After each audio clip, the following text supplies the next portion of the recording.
الحمدللہ رب العالمین والصلاة والسلام علی سید الانبیاء والمرسلین اما بعد فاعوذ باللہ من الشیطان اللعین الرجیم بسم اللہ الرحمن الرحیم۔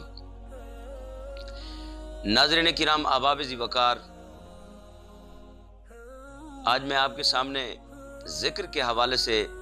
کچھ احادیث مبارکہ اور ایک آیت کی تفسیر عرض کرنے لگا ہوں۔ اللہ جل شانہ سے دعا ہے اللہ آپ کو اور مجھے اس پر عمل کرنے کی توفیق مرحمت فرمائے۔ ناظرین کرام، سیدنا عبداللہ ابن عباس رضی اللہ تعالی عنہ سے روایت ہے کہ آپ اللہ تعالیٰ کے اس فرمان فما بکت علیہم السماء والارض، اس آیت کے تحت کریم آقا علیہ السلام کا فرمان نقل فرماتے ہیں، کہتے ہیں قال ان المؤمن اذا مات بقى علیہ من الارض الموضع الذي كان يصلي فيه۔ فرمایا کہ جب انسان مر جاتا ہے تو زمین کا وہ خطہ جہاں وہ بیٹھ کر نماز پڑھتا تھا، اور میں پچھلی ایک ویڈیو میں عرض کر چکا ہوں کہ نماز اللہ کے ذکر کا مجموعہ ہے،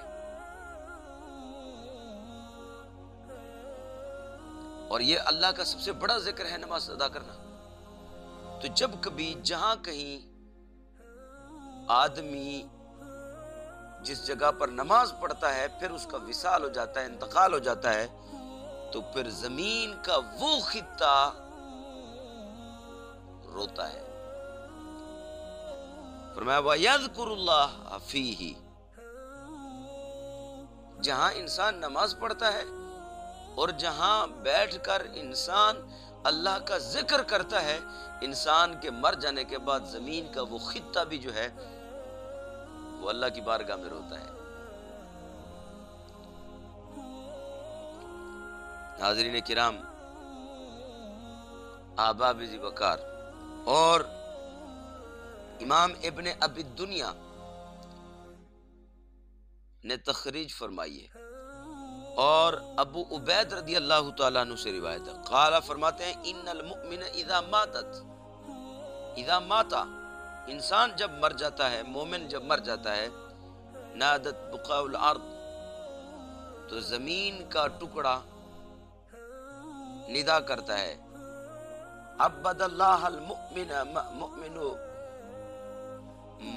من مات تبکی علیہ الارض،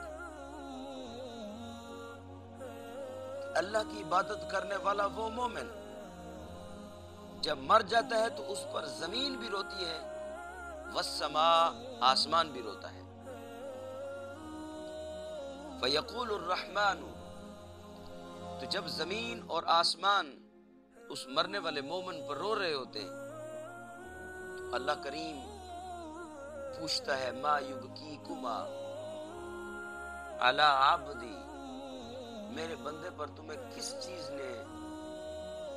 رونے پر ابھار دیا ہے، وہ کون سی چیز ہے جو میرے بندے کے لیے رونے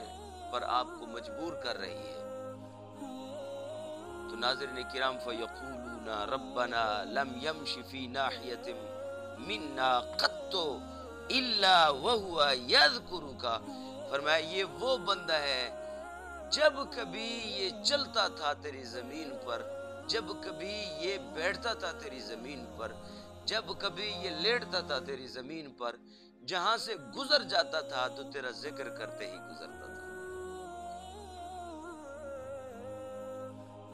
تو یہ وہ آدمی ہے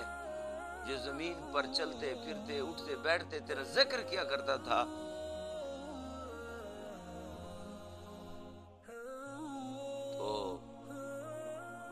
اس لیے وہ زمین اور آسمان بھی رو رہے ہیں۔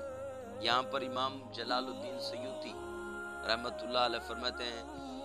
یہاں پر وہ آپ استدلال فرماتے ہیں کہ وجہ الدلالت من ذالک ان سماع الجبال والارض للذکر لا یکون الا عن الجہر بہ۔ یہاں امام جلال الدین سیوطی فرماتے ہیں یہاں سے ذکر بالجہر ثابت ہوا، ظاہر ہے کہ اس نے باواز بلند ذکر کی ہے تبھی تو پہاڑوں نے سنا، تبھی تو درختوں نے سنا، تبھی تو زمین کے خطے نے سن لیا۔ تو کہتے ہیں اس سے ذکر بالجہر بھی ثابت ہوا کہ آپ بآواز بلند بھی ذکر کر سکتے ہیں۔ بہر کیف قرآن مجید میں اور دیگر احادیث مبارکہ میں ذکر بالجہر اور ذکر خفی یہ دونوں ثابت ہیں۔ تو میں دعا کرتا ہوں جس طرح سے آپ کو ممکن بن سکتا ہے، آپ ذکر خفی کرنا چاہتے ہیں تو آپ کریں، آپ ذکر بالجہر کر سکتے ہیں تو آپ کریں، جہاں کہیں بھی ہیں آپ چلتے پھرتے اٹھتے بیٹھتے اللہ کے ذکر میں اپنا وقت گزاریے، پھر اس کی برکات دیکھیے کہ مرنے کے بعد زمین اور آسمان بھی آپ کے لیے سفارش کریں گے۔ تو میں دعا کرتا ہوں اللہ جل شانہ آپ کو اور مجھے ان احادیث مبارکہ پر عمل کرنے کی توفیق مرحمت فرمائے۔ وما علیہ الا